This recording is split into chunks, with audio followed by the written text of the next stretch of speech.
आइए सीधे आज के इस बेहद दिलचस्प विश्लेषण की शुरुआत करते हैं।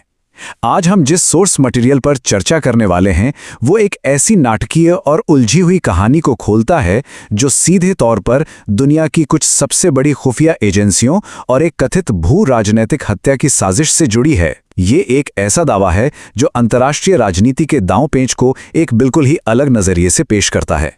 हमारा सोर्स मटेरियल हमें सीधे 1 सितंबर 2025 के दिन ले जाता है।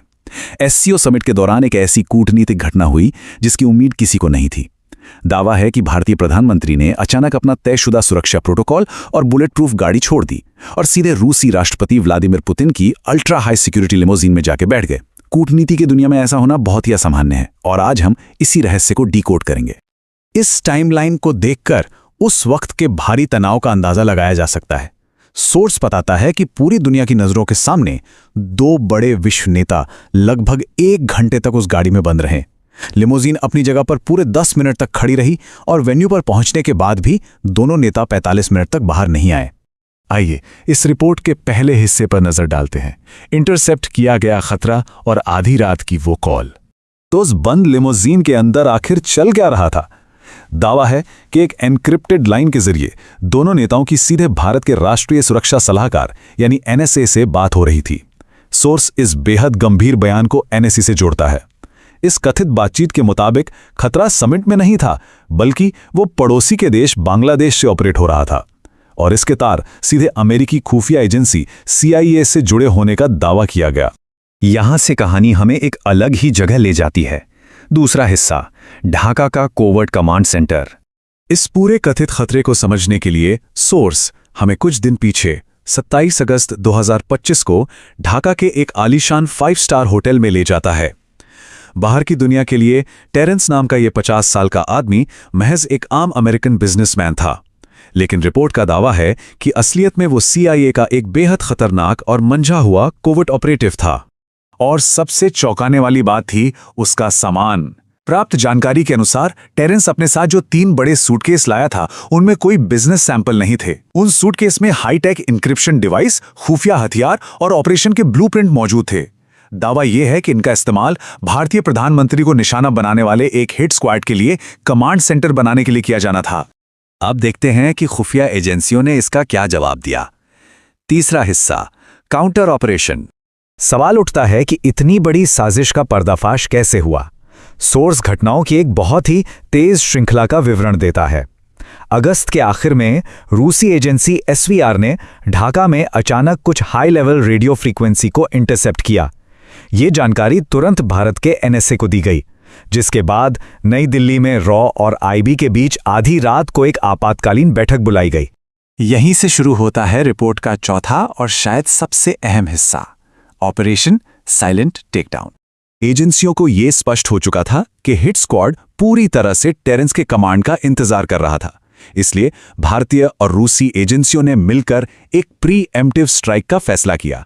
सोर्स इस घटना का जो विवरण देता है वो बिल्कुल किसी जासूसी थ्रिलर जैसा लगता है। दावा है कि टेरेंस की विस्की में एक ऐसा नर्व एजेंट मिला दिया गया जिसने पलक झपकते ही उसके नर्वस सिस्टम को बंद कर दिया और इस तरह बिना किसी आवाज या संघर्ष के इस ऑपरेटिव को उसके होटल के कमरे में ही शांत कर दिया गया। लेकिन बात यहीं खत्म नहीं हुई। आगे बढ़ते हैं 5वें हिस्से की तरफ, सबूत मिटाने की कोशिश। सोर्स के मुताबिक टेरेंस की मौत के तुरंत बाद एक बहुत बड़े स्तर पर कवर अप शुरू हुआ। दावा है कि अमेरिकी दूतावास ने तुरंत हस्तक्षेप किया, लोकल पुलिस को होटल से दूर रखा गया, कोई पोस्टमार्टम नहीं हुआ और शव के साथ साथ उन सूटकेस को भी एक विशेष उड़ान के जरिए तुरंत बाहर निकाल लिया गया। इसके साथ ही साइबर विशेषज्ञों ने इंटरनेट से टेरेंस का हर एक डिजिटल निशान पूरी तरह से मिटा दिया। सोर्स इस बात पर भी गौर करता है कि इन सारी गतिविधियों के बीच अमेरिकी सेना के आधिकारिक बयान भी सामने आए। इन बयानों में बहुत ही सफाई से ढाका में किसी भी चल रहे ऑपरेशन या किसी भी अधिकारी के मारे जाने की बात को पूरी तरह से खारिज कर दिया गया। जाहिर है इन इनकारों ने इस पूरी घटना को और भी रहस्यमय बना दिया। अब आते हैं इस घटना के कूटनीतिक असर पर। छठा हिस्सा, डिप्लोमेटिक मैसेजिंग और जियोपॉलिटिक्स। तात्कालिक खतरा तो टल गया, लेकिन इसका असर बहुत गहरा था। सोर्स प्रधानमंत्री द्वारा भारत लौटने पर दिए गए इस बेहद असामान्य सार्वजनिक बयान की ओर खास तौर पर इशारा करता है। मैं गया था इसलिए आप ताली बजा रहे हैं, या मैं जिंदा लौट आया इसलिए? इस बयान को एक सीधे और छिपे हुए संदेश के रूप में देखा जा रहा है, जो शायद इस साजिश के कर्ता-धर्ताओं के लिए ही था। इस मामले की गंभीरता और इसके वैश्विक असर को इस बात से भी समझा जा सकता है कि इसके तुरंत बाद कई अहम अंतर्राष्ट्रीय यात्राएं रद्द कर दी गईं। सोर्स उन यात्राओं की सूची दिखाता है जिनमें UNGA सेशन, गाजा पीस समिट और आसियान समिट जैसे बड़े मंच शामिल थे। कूटनीति के लिहाज से ये कोई छोटी बात नहीं थी। अब अगर इस पूरे परिदृश्य को थोड़ा बड़े स्तर पर देखें तो सवाल उठता है कि आखिर ये सब क्यों हो रहा था। इसे समझाने के लिए सोर्स एक जियोपॉलिटिकल थ्योरी का जिक्र करता है, जिसे रिंग ऑफ फायर कहा जाता है। इसका सीधा सा मतलब है किसी देश को घेरने और उस पर दबाव बनाने के लिए उसके पड़ोसी देशों में जानबूझकर अस्थिरता पैदा करना। सोर्स का तर्क है कि हत्या का ये कथित प्रयास कोई इकलौती घटना नहीं थी, बल्कि भारत को अस्थिरता से घेरने के एक बहुत बड़े और अदृश्य प्रयास का सिर्फ एक हिस्सा था। जरा इस क्षेत्र की हालिया घटनाओं पर ध्यान दें। बांग्लादेश में तख्तापलट, नेपाल में अशांति और श्रीलंका का आर्थिक पतन।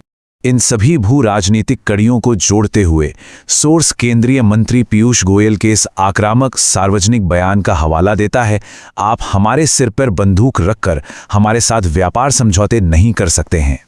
यह बयान अमेरिकी व्यापार संबंधों के संदर्भ में दिया गया था, जो एक बेहद कड़ा रुख दिखाता है। और ये हमें इस पूरे विश्लेषण के अंत में एक बहुत ही बड़े और खुले सवाल पर लाकर खड़ा कर देता है।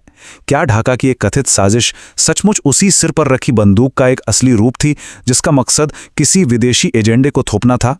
महाशक्तियां अपनी विदेश नीति को मनवाने के लिए किस हद तक जा सकती हैं, ये सोर्स मटेरियल यकीनन हमें इसी बारे में गहराई से सोचने पर मजबूर कर देता है।